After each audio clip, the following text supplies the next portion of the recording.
Jacinda Ardern.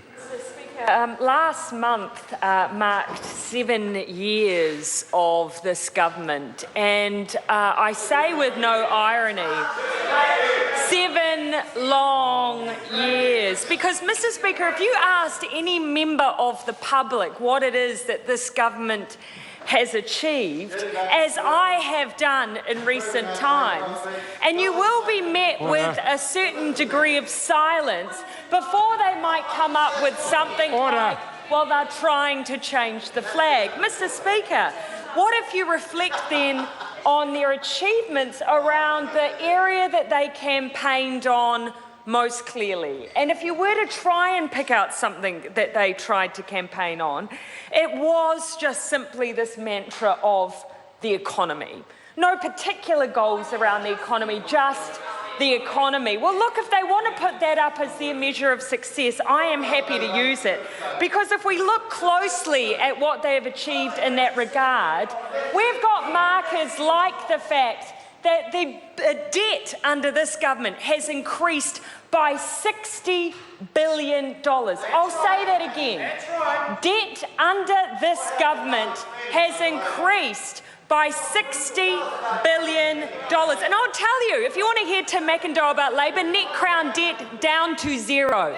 Down to zero. $60 billion of debt. And if we pick another measure, perhaps unemployment, well, that's got to 6%.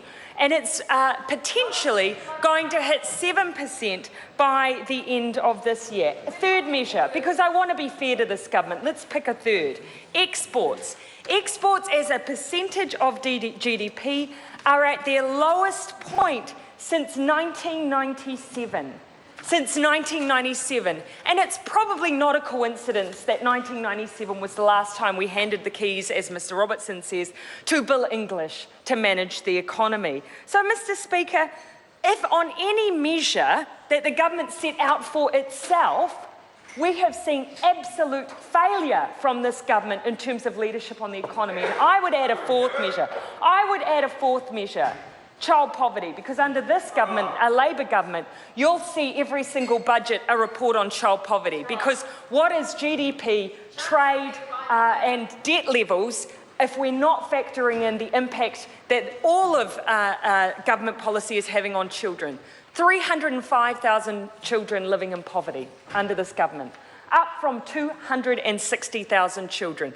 That is dire on anyone's measure and on any account. Now, Mr. Speaker, I do not blame the general public if they don't know about all of those dire statistics. I don't. And why? Well, not actually because there's any kind of fabulous spin machine in the government. That's always existed. What's new in this situation is that we have an increasingly gutted fourth estate, the ones that we rely on, not just the opposition, to tell the story about this government, but we rely on a decent fourth estate. And what have we got in that regard in recent times? Well, we could reflect simply on what's been hitting the headlines. MediaWorks is about to enter a phase where TV3 has no current affairs, none. No investigative journalism for one of the most prominent television stations in our country. Now, should I take it up with Mark Weldon, the Prime Minister's very dear and loyal friend, perhaps? Now, I'll let the public draw their conspiracy theories about that.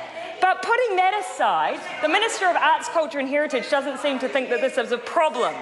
But putting that aside, perhaps we should look at the areas where Ms Barry has some control. Public broadcasting. Under this government, the Charter has gone, TVNZ 7 has gone, TVNZ 6 has gone.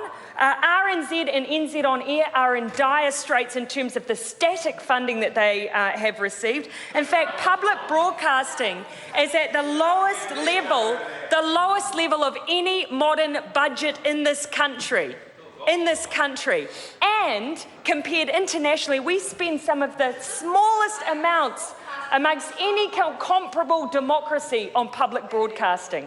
Now, Mr. Chair, why am I raising this? Because yes, this government's record is dire, but the problem is much worse than that. The public deserves to know what is happening in their democracy, and the voices we rely on to tell that story are being gutted by that government as well. The combination is a threat to our democracy and is a threat to the future of this country.